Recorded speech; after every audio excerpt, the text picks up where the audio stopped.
Hi, I'm Lana Isaacson. I'm a couples and family therapist in Lakewood and Centennial, Colorado. Today I'm going to share with you one of my favorite couple exercises called the couple bubble. The couple bubble is a concept in PACT therapy. PACT stands for the Psychobiological Approach to Couples Therapy. It was created by Tatkin, who has written many books, including Wired for Love. In his book, Wired for Love, he describes the couple bubble, or as my colleague Tim Kitchens calls it, the couple bubble. Whatever you call it, the couple bubble, according to Tatkin, is almost like a cocoon or womb that holds the couple together and protects them from outside elements or stressors in life. These can be that pesky boss who thinks it's okay to call your partner at 9 o'clock at night when you and your partner are trying to have some good connecting time or couch time. It could be the in-laws who just drop in on the weekend when you're in the middle of having maybe a romantic date with your partner. It's an agreement or a pact that we come first as a couple, or that in general we're going to strive to come first. You know, in our American culture, I find that the marital relationship has a pretty low priority. We often prioritize our children, our jobs, and sometimes even our families of origin on a much higher level than we do our own relationship. And yet our relationship, our intimate relationship, is one of the most influential factors in the quality of our lives. So I'm excited to share with you this exercise that you can do at home because it will strengthen and deepen your relationship. So this is what you need to create your own couple bubble. A piece of paper, or in my office, I give couples a poster sheet of paper. And each of you will need 2 markers. So grab a pack of markers, choose one color that you really like. For me, it's blue, and another color you're not so crazy about, and I'll just choose gray. And on your couple bubble, what you're going to do on this sheet of paper is draw a circle. And I want to back up for 1 second and just share what is the outcome that you can hope for by creating a couple bubble. Your relationship will be more safe, secure. You'll feel more love and vibrancy when you create and commit to implementing a couple bubble. You'll also be, I would say, more expert on your partner. There's this concept in PACT which says we want to be as good at our partner as we are at our job. Now, most people I know spend a lot of money and time in developing their career skills and continue to spend money in going to conferences and other types of professional development, but they don't spend much professional development time on their marriage. And then we wonder as a culture, why is that divorce rate still at 50%? And I believe that one of the reasons is we're not investing in our relationship or our partner. So even if you've been married 20 plus years, there is always more to know about your partner, and ideally it's always changing if you both are continuing to grow as people and be more interesting. So this is how you do your couple bubble.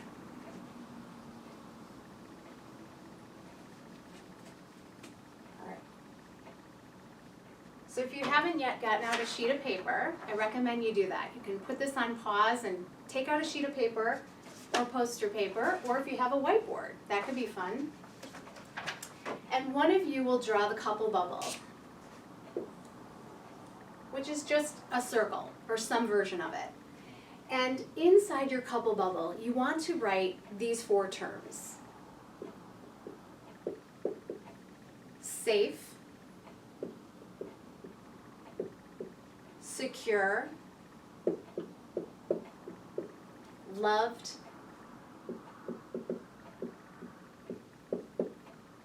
and vibrant. And on the outside of your couple bubble, write the opposites: unsafe, insecure, unloved, and dull. And then what you will do with your 2 markers, we'll say that this is my blue that I really like, and this is my gray, we'll pretend. On the inside, I will brainstorm as many ideas as I can come up with that will help my partner help me feel more safe, secure, loved, and vibrant. And my partner will do the same. And on the outside of the bubble, I will write in gray anything that would make me feel unsafe, insecure, unloved, or dull that my partner would do or not do. So these can be words or actions. For the first category, safe, what helps me feel safe? Well, one thing that I shared with my partner early on is that in my house growing up, super loving family, very close-knit, and yet there was also probably a high volume of voices when there were arguments. So for me to feel safe in my current marriage, I have expressed to my partner that if he needs to express anger, that is fine, that's important to express all of your emotions, as long as it's in a calm tone of voice. That makes me feel safe, and I can hear him better, which we all want to be heard. So by safe, I might write the words calm tone of voice. And obviously you would write your couple bubble, make it much larger, because you want to have plenty of space for both of you to brainstorm these ideas. So that's one example of safety. Another partner in a relationship might say that what would help them feel safe is if their partner gave them a heads up, or always let them know what the plan was if they were going on a date. Perhaps they grew up in a family where there were too many surprises and that made them feel unsafe. Now for someone else, they might say that having a surprise date where their partner packs their bag for them and they just take off somewhere would increase the vibrancy or excitement in their relationship. So everybody's couple bubble is going to be totally unique.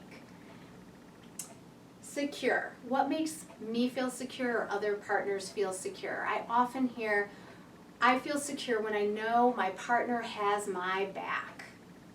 And what does that look like? When I know I can trust my partner, when I know my partner, I can rely on my partner. And you want to make these as concrete as possible.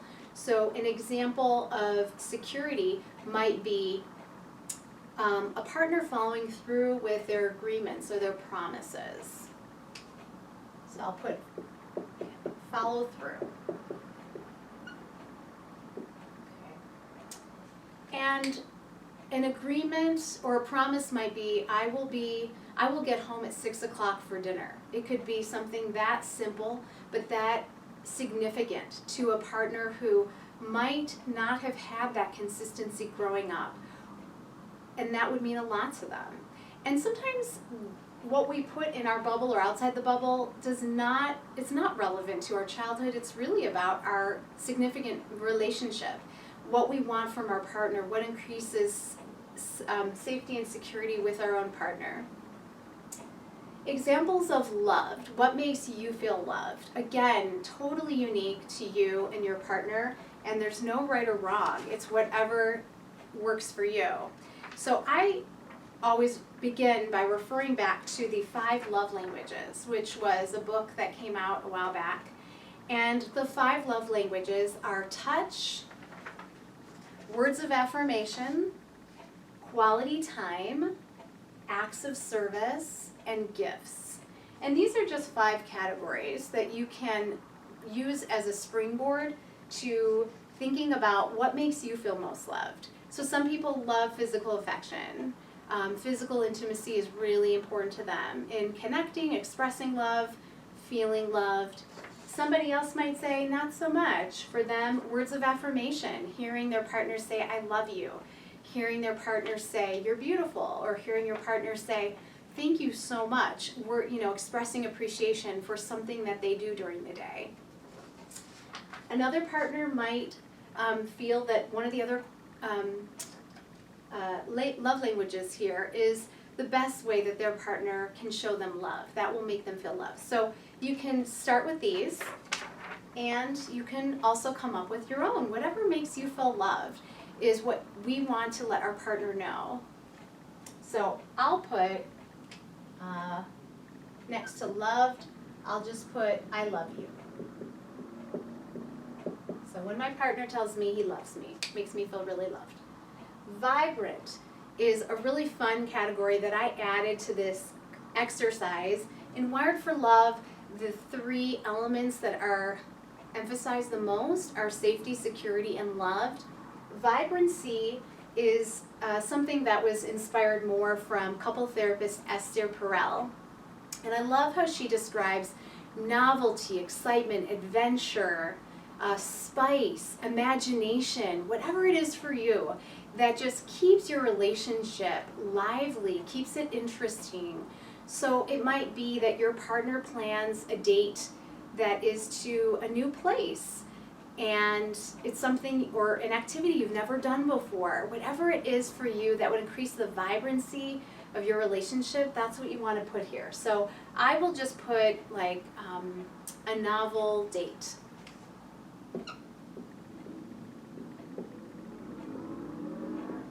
All right. And then on the outside of your couple bubble, you want to write the opposites of some of the things on the inside, or it could be something totally new.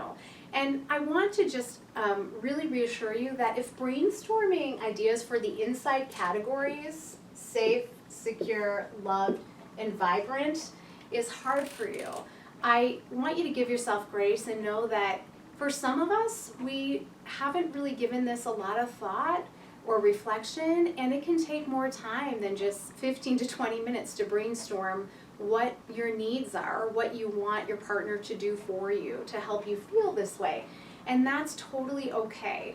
Take time to really reflect on it and know that whatever you write inside will help empower your partner to better meet your needs, better be an expert on you. And that's a real gift to your partner. And at the end of your brainstorming session, you want to put a star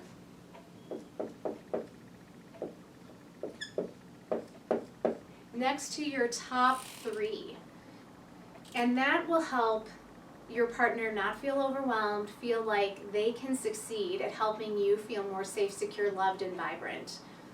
So just your top 3 for the inside of the bubble. And now let's go to the outside of the bubble. So what makes people feel unsafe, insecure, unloved, and dull? I would say for unsafe and insecure, oftentimes what partners write precedes their intimate relationship. It's more about their childhood. It might be about a previous significant relationship or marriage. It oftentimes is not directly related to their partner. So I want to first just, calm your fears about that. If you see your partner write something and you think it's a direct criticism, it's often not a direct criticism. It's about something that your partner experienced early in life that consciously or unconsciously they even remember. So what makes people feel unsafe? Again, this is so unique to everyone. I might have somebody say that, not safe. Let's correct that. What makes someone feel unsafe? So I had given the example of yelling, okay? Something else that might make a partner feel unsafe is touch without consent. Some kind of surprise without talking through a plan with a partner. So, unsafe could feel anything that maybe could trigger something from the past that that makes you feel really just uncomfortable or unsafe. And that's good information for your partner. Insecure. So what can lead to feelings of insecurity with a partner? Maybe if there was past infidelity or within a previous relationship, or there was, people breaking promises. So insecure could be caused by just a partner maybe giving too much attention to other people at a party and not giving enough attention to you. So I could just put lack of attention.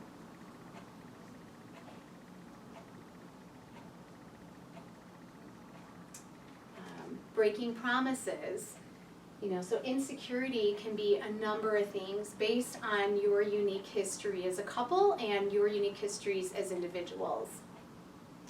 I also, for couples in recovery, I often hear that their recovery comes first, not their partner.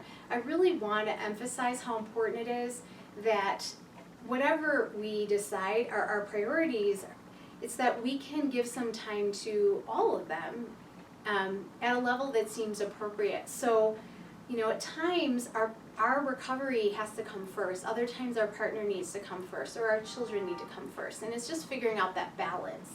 So let's get to unloved. What makes partners feel unloved? It could be a partner, it could be anything. Maybe a partner is silent and they're not showing a lot of empathy, or they're not giving a lot of physical affection or attention. Maybe they're on their phone the whole time. So I'll say unloved could be technology distraction.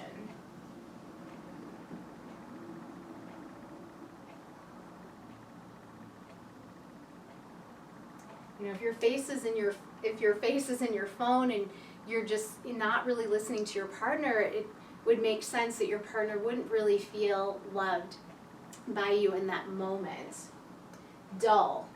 I think one of the recipes for creating a dull relationship is just this monotony. It's the sameness. It's nothing new or spicy. It's maybe you don't even plan date night anymore, or you plan the same date night over and over again, dinner and a movie, over and over again. And that's just not exciting after a while. So unless you absolutely love films or food or something, but most people want some variety. So I would say what can create, dullness in a relationship is just kind of the sameness. Lack of effort in being romantic, lack of effort in being creative and adventurous. So those are some examples of what you can write in your couple bubble. And I should mention, on the outside, put a star next to your top one thing. Okay, so inside your couple bubble, star the top three, and on the outside, star the top one thing. And oftentimes, I find that is all you need to do for your partner. And if you can deliver those top three inside and avoid that top one on the outside, it's pretty powerful what you can do for your relationship. So I hope that this description really made sense to you. I hope that you try creating your couple bubble and implementing it. And let me know if you have any questions or comments. I would love to hear what your thoughts are about this exercise. And I wish you all the best with your intimate relationship.